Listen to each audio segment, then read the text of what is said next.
We'd like to begin this podcast by acknowledging the traditional owners of the land on which we meet today, the Whadjuk Noongar people, and pay our respects to elders past, present and emerging.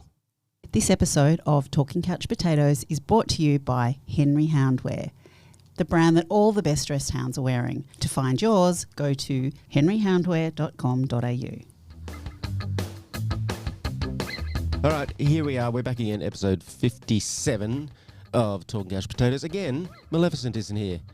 So Mel, sad. She's not here again. Apparently, donated the kidney this time. Both of them. So now she's got no liver, no kidney. She's given them all to the hounds. Ah, Mel, when are you going to learn? Well, I want to get on to our guest, Jen. We've got a wonderful guest. Is there anything we need to know before we do that? Well, first of all, happy Christmas, everybody. We are on our last episode for 2025. So this is our Christmas miracle episode, which is really relevant to our guest today because Simba's story A bit of a miracle. is a complete miracle story. So our next episode isn't released until January 16th. So we're going to take a little break. Yeah, see you in the new year.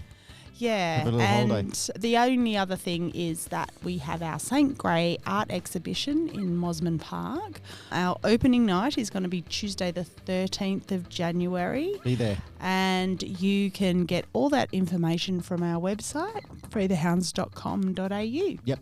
Brilliant. And we have got a wonderful guest, as Jem mentioned, Simba's story. It's a beautiful story. We get to interview the author.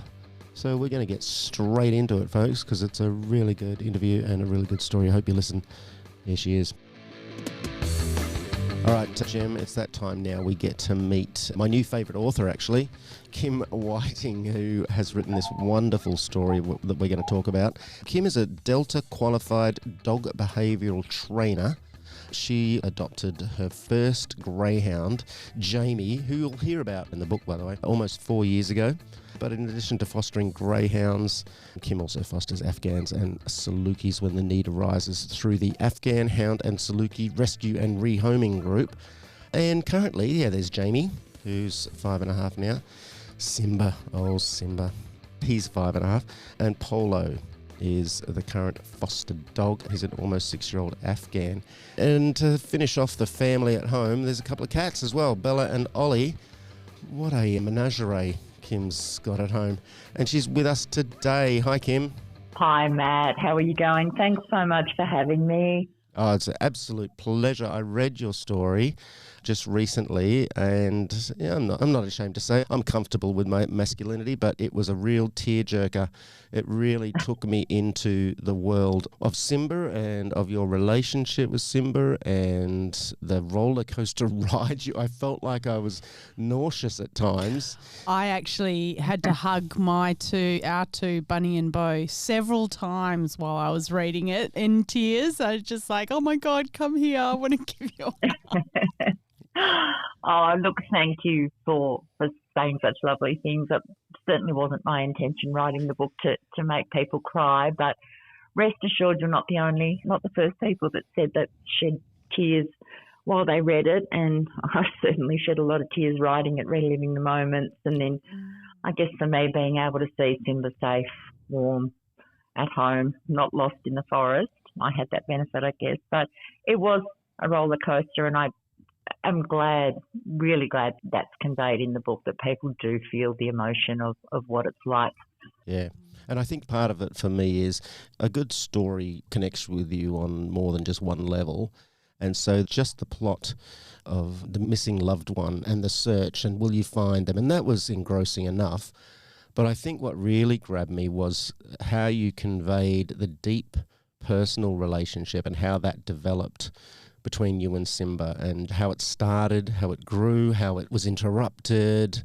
You really got a sense of the intimacy of that relationship. It's funny, in the first couple of drafts, or certainly the first 2 drafts of the book, in my mind, the story was, he escaped, he was missing, we searched, everybody banded together, and he was found and he was safe. And it wasn't until after reading the second draft that my editor said, Kim, you need to put something in there about Simba before he went missing. I had, I think, a paragraph. And I said, oh, but that's not the story. That's not what people want to read. And she said, but Kim, it is the story. That's what gives the story context. You keep talking about being so worried about this terrified dog who was fearful and anxious. And you really have to give people an understanding of what he really was like. Yeah. And I have to be honest, reliving those first few months was, remembering what he was like when I picked him up and brought him home. And that was really difficult because looking at him, knowing he's in a different place now, I had that benefit. But yeah, I mean, he was absolutely the most deeply traumatised dog of any breed I have ever met. Yeah. He was just terrified of everything. I think that's, Kim, a part of what is so appealing about the story. It really is two stories, actually. I'm quite surprised to hear you say that. Initially, it was paragraph, this is Simba, and anyway, here's what happened. Because that beginning of the book, for me, is almost the heart of the story. This sort of the difficulty, the pain that you guys went through together to establish that initial bond almost sets up the sort of the heart of the story, in a sense.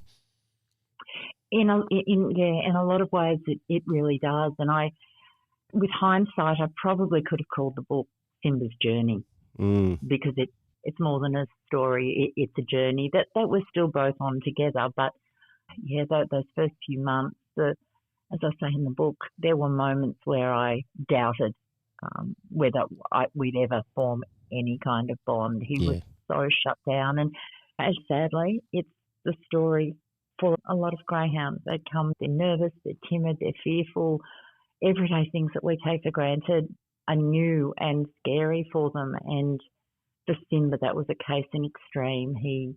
I don't know his background, but looking at his behaviour, his responses to just the smallest things, I have no doubt that he was shut away from the world and wasn't exposed to much at all. He was also had a lot of old, I don't say it in the book, a lot of old bite marks that were healing.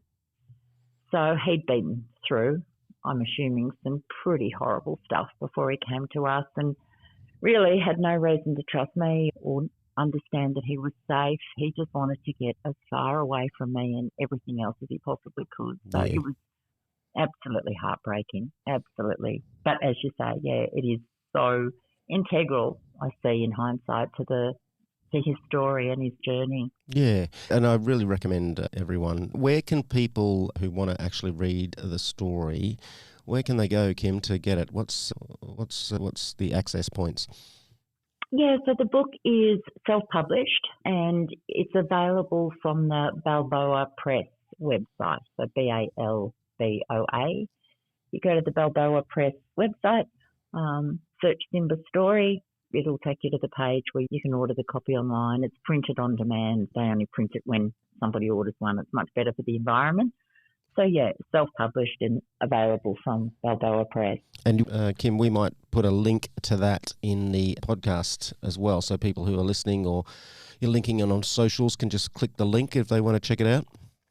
Oh, absolutely, absolutely. I was talking to my editor about some other stuff earlier today, and we were talking about the fact that it makes a really great Christmas gift. It's under $20, so it's a really good Kris Kringle gift for a dog lover too. I've had people from other breeds of dog read it and go, oh, that was just fantastic. So it does make a good Christmas gift if you're stuck for what to get someone. Yeah, and I reckon, obviously, greyhound lovers, it's a no-brainer. If you've got a greyhound, you love greyhounds, you've got to read this story. Don't even think about it. Just go get it straight away. If you've got other breeds, you'll still relate to the beautiful human companion relationship. But even if you don't have animals at all, and you're just like being gripped by a story that it is really quite a roller coaster, because the stuff that happens, these near misses and near hits, and this sort of this hope that gets built, and then the hopes are dashed. It's just a good old story in its own right. It is a bit. It was a bit of a roller coaster ride at the time. I think with hindsight, when you're going through it, I don't think I quite realised just how much everybody else was going through it with me. Yeah. I was incredibly lucky to have so much support, but at the time I felt these are my ups and downs, this is my roller coaster ride, and it wasn't.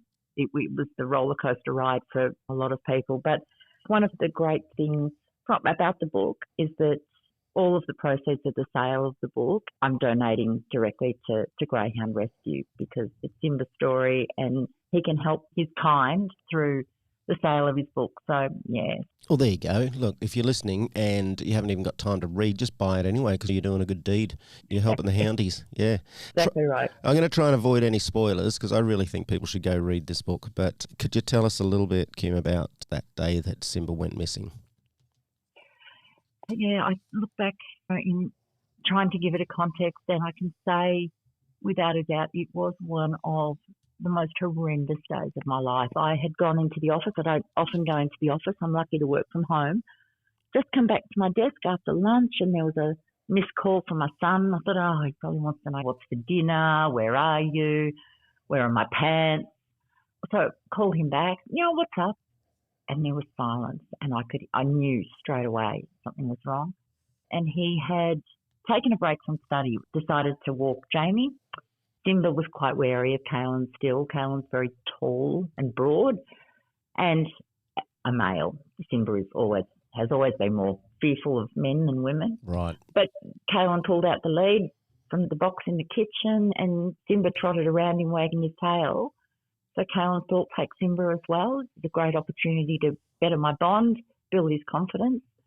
So they had a lovely walk together. They were just coming inside the door. The door was literally open and Simba was halfway inside the house when something spooked him.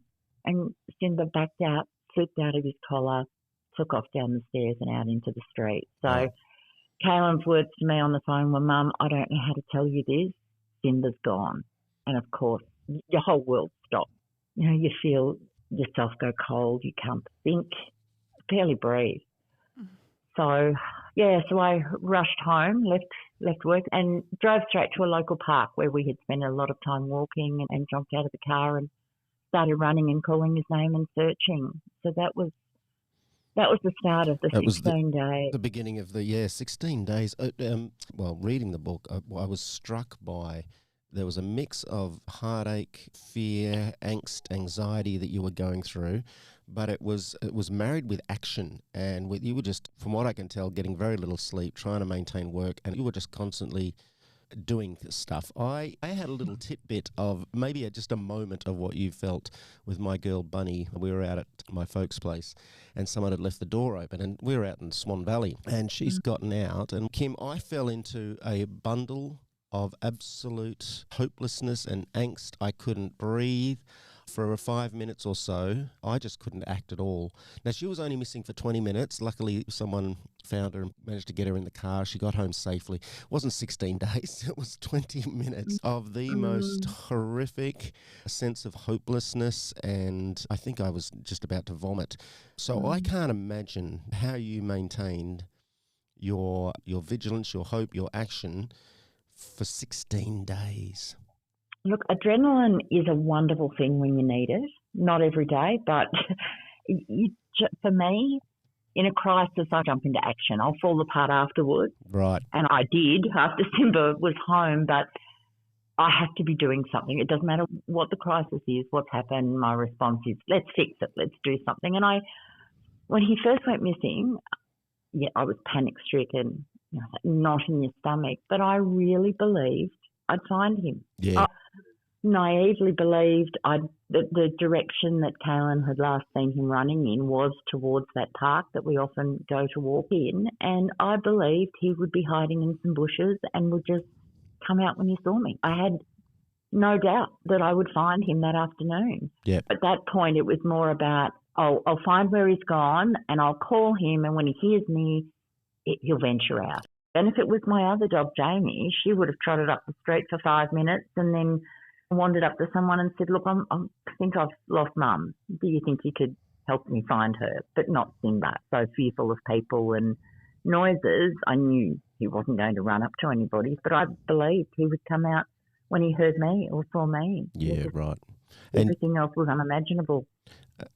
What also struck me was the level of community support. You had a network of people who also sprung into action to support you. And so what did you sort of learn through that experience?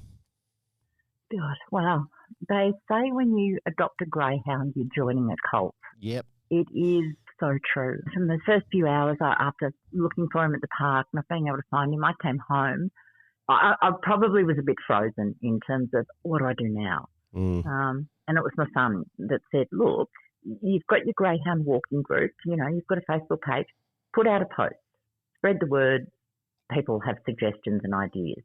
From the moment I posted that Facebook post, people just sprang into action. The greyhound community is, to the day I die, I'll say it is the most incredible community in the world. Yeah. We had that night people out looking, searching in the dark. I returned back to the park that I'd been in early in the day and ran into Michael with his greyhound Sassy. And I said, what are you doing? He said, I saw your post. We've come out to look for Simba. I said, that's so kind of you. And he said, Kim, there's heaps of it. I said, really? He said, yeah. He said, there's some people at the cemetery. There's some people down at the local shop. There's some people at such and such a park. I couldn't believe it. And it wasn't until I got home later that night and checked my phone.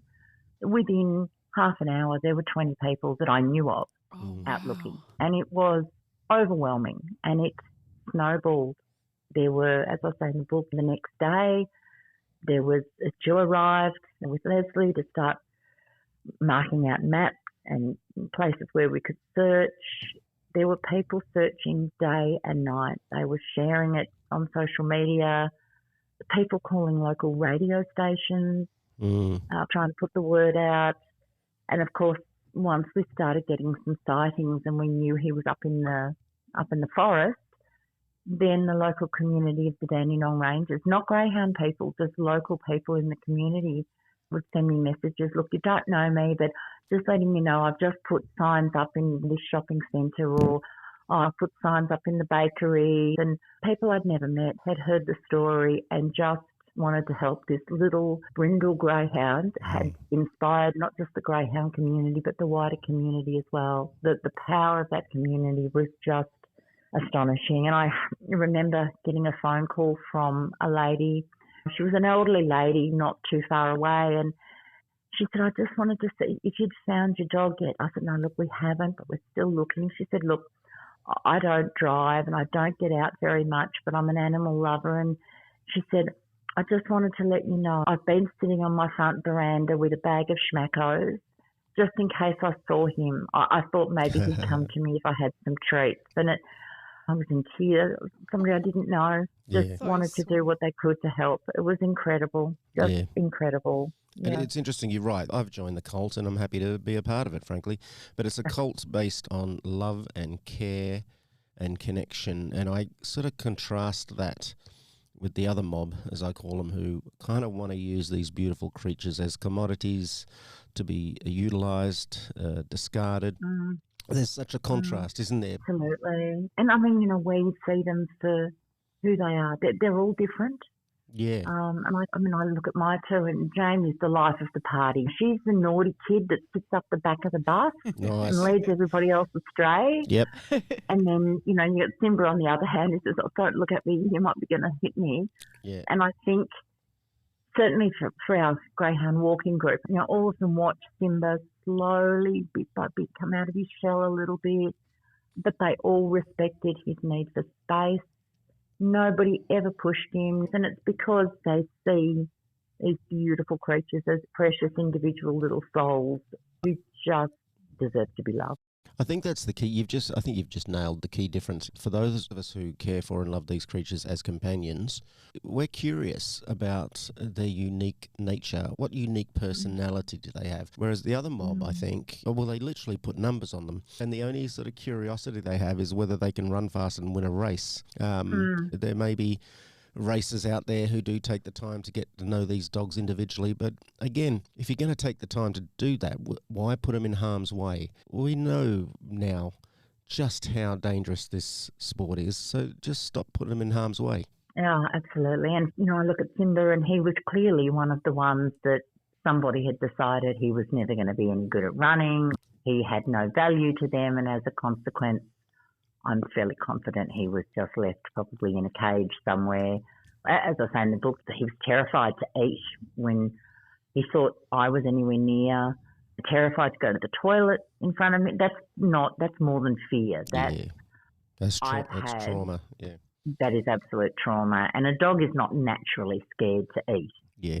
What you did discover, though, when Simba had those 16 days out fending for himself, there were some behaviours or some instincts that Simba showed, I guess, that surprised you. You know, what would you want other owners to understand about how a greyhound might behave when they're frightened or they're surviving alone?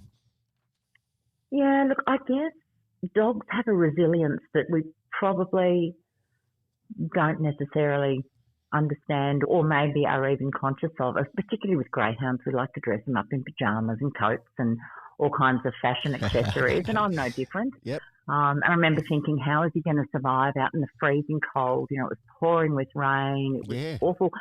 He hasn't got his coat on. He hasn't got his pyjamas on. I mean, I think the fact that he travelled so far so quickly, the fact that he stayed alive and was relatively well, he was skin and bones when he got back.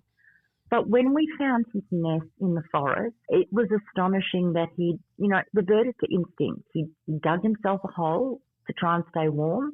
Yep. And it was under a big canopy of thick trees, so he was relatively dry. But I guess and I fell into this like most of us would, when he went missing, I was thinking about him as Simba the dog who trusted me, nobody else would come to me, loved me.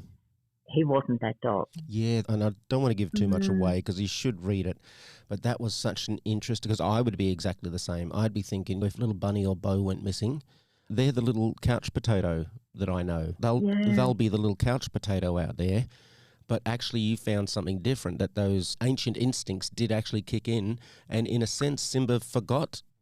Absolutely, and I guess for most dogs, if they're lost for long enough, will go into survival mode. But Simba, already fearful, so he would have reverted to that state pretty quickly. And they do the opposite of what we would expect. We would assume that a lost dog runs up to people looking for help. They don't. They run away because, a lot of people actually said to me, not greyhound people, I might point out, but well, if he had a good recall, you'd have him back by now. Obviously, your dog's not trained to come when he's called. But they, when they're in survival mode, they revert back to the most basic of instincts, looking for water, food, shelter. And when a dog or any animal is super stressed, their serotonin levels drop.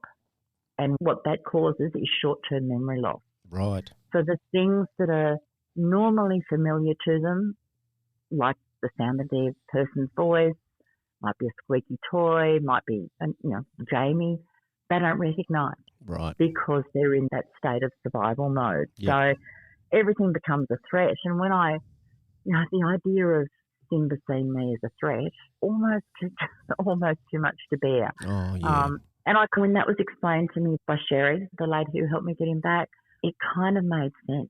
He was doing everything he could to keep himself safe because everything was a predator. You're reminding me so much of the little parts that really maybe brought me to tears.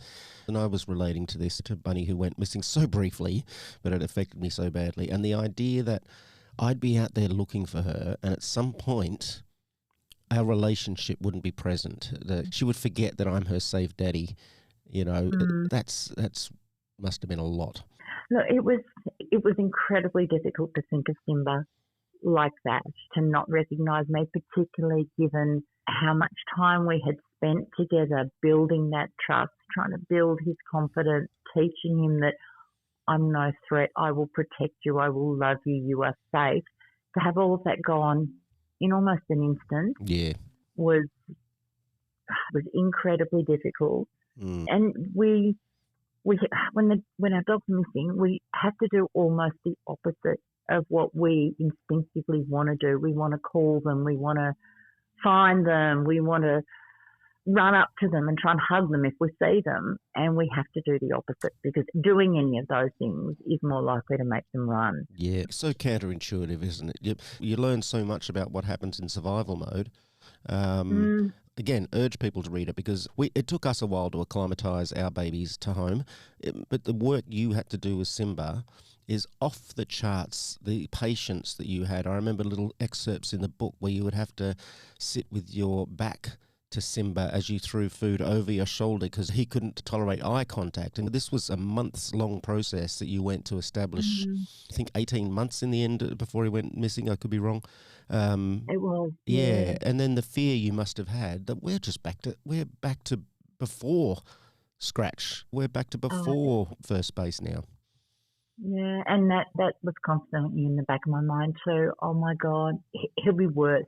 He'll be more traumatised when I get him back. He'll be more frightened, more scared. Yeah. We're going to have to start from scratch. And, that I could live with that. I could absolutely live with starting from scratch, but I couldn't live with not knowing where he was, what had happened to him.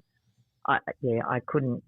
And anybody would have been the same, that absolutely could not live with myself if I didn't get him back, or if I didn't at the very least find him. And there were moments where, particularly when it was so cold and wet and the terrain was so horrendous, there were moments where I thought I knew I'd find him, but I wondered if I would find him alive. Yeah. And they were the moments where they almost motivate you more, because you think, I don't have the choice to give up. You just keep going. And as I said, I was fortunate because everybody around me absolutely believed we would get him back. Yep. And you, obviously this affected you, and I know that your son, I got a sense of the guilt and the regret that he felt during this process. How is everyone doing now? And especially Simba. How is Simba and Jamie and the family? How you doing? Look, we're great. My poor old Kaylin has never walked a dog since that time. But look, as I said to him, he took him out in a collar, and I always walked him in a harness. Now, Kaylin didn't know that they wore a harness. So I said to Kaylin, it could have happened to me. He could have just as easily slipped his collar when I had him, which is why I walked him in a harness. But no long-term effects for either of the boys. I think they probably appreciate me a little bit more. I think they think Mum is probably a little bit tougher than they thought I might have been. Yeah, right. I think for me there's probably been some slightly longer-term side effects. I remember it took me a very long time before I could really enjoy walking the dogs again. Yeah. That unreasonable anxiety about, God, what if I drop the lead? What if I haven't put the harness on right? Yeah. Little things like that. I still, to this day, have a little ball of anxiety when I'm in the office, but not in the stomach. So there's that. Simba, on the other hand, look, I expected him to come back, as I said, more traumatised, more shut down. From the moment he was in the car ride home, he lay in the back of the car looking around like, well, I haven't done this for a while. Put the foot on the accelerator, get me home. He came back with a newfound confidence. Yeah. I don't know why. People have asked me why. I don't know. He's more confident. We had so many visitors after he got back because there were so many people that wanted to see him. And he went from a dog who ran into his wardrobe when the doorbell rang to standing at the top of the stairs wagging his tail, wanting to know who was coming up the stairs. Yeah. He's a lot more resilient, takes on new things and new people in a much more relaxed manner. He's got a faster recovery time. So sometimes things still scare him. There will always be that part of him that never quite forgets that fear. But instead of running now, if something frightens him, he might take a couple of steps away and then he'll stop and look and go, oh, I think I'm okay. I'm going to go and have a look at what that was. So the change in him is just, we were laughing the other day about the fact that he started scratching after they go to the toilet, do a bit of a scratch. For Simba, it's digging a hole to China every time, and he gets great enjoyment if there's somebody standing behind him and he's scratching dirt on their face. He loves that. He's a completely, absolute cheeky goofball now. For me, I would never have cared if he stayed that dog that just loved me, loved his regular walks, loved his greyhound friends on a Sunday. That would have been quite a happy life for him. But the fact that he's come back with his confidence and he's more relaxed, it just means that he can have a much more fulfilling life. You know, we went to the Great Global Greyhound Walk that was on in September. We went to the Gells Park one and we had 175 greyhounds and probably 3 times as many people. And the old Simba simply wouldn't have been able to take him. Could have taken Jamie, and he loved it. We got him stamping his book, sign his book, raised some extra money for greyhound rescue, and he stood there and he just loved it. And the old Simba couldn't have done that. It's been incredible, but yeah, completely different dog. Yeah, I've got a feeling. He went, I have gazed into the void and I survived it. I've discovered that I have within me more power than I ever realised. So now he's head back home and he's like, yeah, whatever, people. Yeah, no worries. Walks, not a problem, mate. I've been to the abyss and back. Absolutely. And I say in the book too, now I have no evidence of this at all, but for me, I absolutely believe that he kind of realised how much he was loved. Yeah. That's not to say he sat there going, oh, look, there's all these people out looking for me, although on some level he probably did know that. But that those final moments, the night I was able to get him back, the 2 of us lying in the mud, in the middle of the forest, in the dark, I absolutely with all my heart believe he knew I'm really loved. Mum really loved me. Yeah, absolutely. Yeah. And you got honestly, folks, go. You're not going to waste your money because either way, I'm crying again. Even if you, the money goes to help the houndies. So just go buy the book, check it out. Kim, what do you want readers to get out of the fact that you've taken the time to write Simba's story? Look, it didn't even occur to me to write a book, but people kept saying, Kim, you've got to write his story. You've got to write a book. I mean, I felt a sense of responsibility to give people the whole story. People knew that night how he'd come back, but not the bits in between. And I felt a sense of responsibility and gratitude to the people that had worked so tirelessly to help me get him back. I mean, it's an incredible story about the power of community and how powerful the love that we have for our dogs is. You know, for Simba to bring so many people together and inspire an entire community, it's an incredible thing.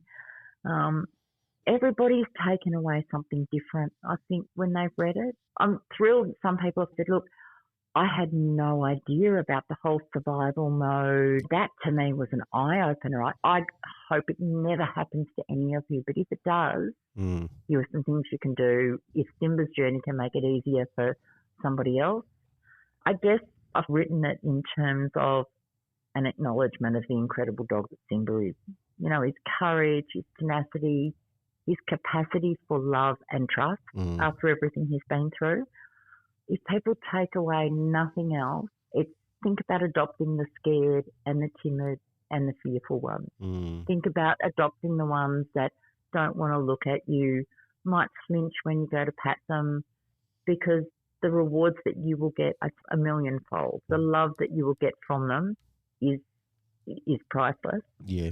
And I guess if one person thinks about adopting a greyhound because they've read Simba's book, then the months of writing it are worthwhile. My job is done. Yeah, I would second that. There are some really traumatised hounds out there, but again, the reward for allowing this creature who feels that love is dangerous to finally realise I am loved and it's okay and it's safe, that I can't imagine that wouldn't be worth the effort that is required. Oh, absolutely. And there are still nights I look at Simba lying with his head on the pillow, and he's a bit of a bed hog. I mean, he doesn't have his bed in the wardrobe anymore. He hasn't been in there since he got back from the forest. But he kind of stretches out and hogs the pillow and the electric blanket. And I lie there and I look at him and I think, I can't bear to imagine you lying on concrete or in dirt or being hurt. He's through all his trauma and all his fear, he's never growled. He's just a sweet soul. Yeah. And you could always see that. But yeah, to see the life that he has now, it just motivates you to want to make sure that as many of these hounds have that life. How can we make sure more of these precious souls get the lives that they deserve? Because Simba's one of the lucky ones, and there's so many more out there that we know aren't always quite so lucky. Yep, and let's honour their capacity to love, not exploit their capacity to race, you know. That's exactly right. But, Simba's living proof of what one discarded throwaway dog from the industry can do. And I'm incredibly lucky you chose me. Well, we're incredibly lucky that you took the time to put down into words this story, because for me personally, you said you don't want to make people cry. Well, you're pretty bad at that, because I fought back tears so many times in this book, and for really nice reasons. It was a tough read, but it was a beautiful read, so I recommend everyone go check it out. The link will be in the podcast. Yeah, on all the platforms and on the posts, so people can just click on that and you can buy either a paperback copy or an ebook copy. Just one tiny... We are out of time, Kim, but I got to know, because I don't think you really revealed in the book. Did Jamie ever forgive Simba? She did, but it took probably over a week. She did not want a bar. It was quite hilarious. I mean, I trust Jamie to be appropriate, and I know when she growls, it never escalates past a bit of an air snap. But poor Simba would go up and sniff her, and aren't you happy I'm home? And she would look at him and go, get out of my face. I've been bitten by leeches. Yeah. I walk in mud. Yeah. My coat's dirty. Yeah. I had to go out at 3 o'clock in the morning, and I don't want a bar of you. You can imagine her rolling her eyes and going, oh, God, Simba, Simba, Simba. And that is exactly what she does. But they are incredibly close, the two of them.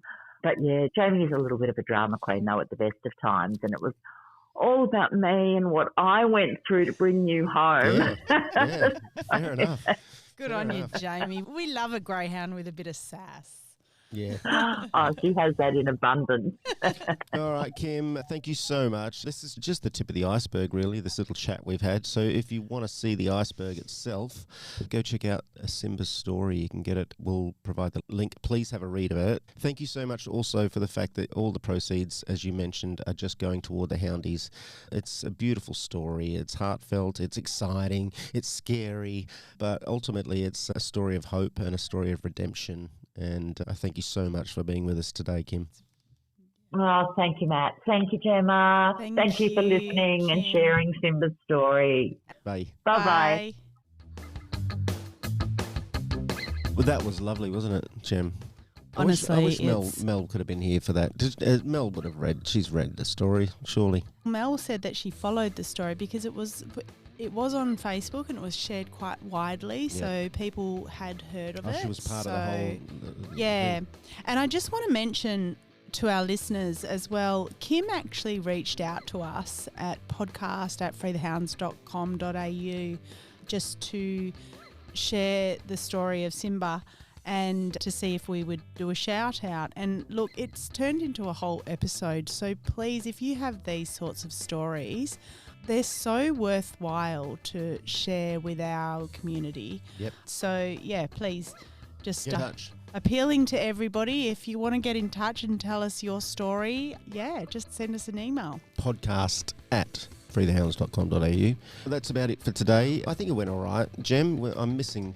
There's a kind of a vacant void in my heart today. It's a Mel-shaped void. Yeah. But I think I got through it, didn't I? We coped. Yeah. Mel, Maleficent, I hope we'll be back soon, because I don't know. We miss you. Are we going to release the hounds? Can we do it without Mel? I don't think we can release the hounds without Mel. Well, she's done all the legwork, so... Yeah. One day we shall release the hounds.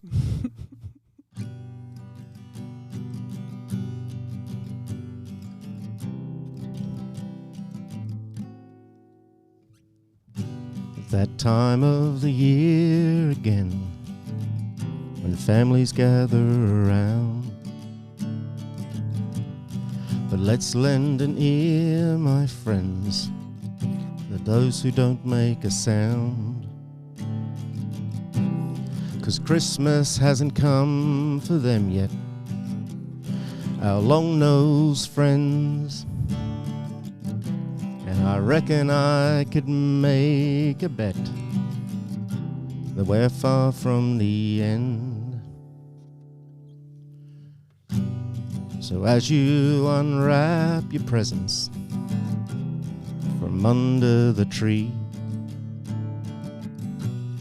There's one gift that they'll be missing, a chance to run free. Release the hounds. Will you just wait and see? We're gonna release the hounds, then we'll watch them run free. Happy Christmas.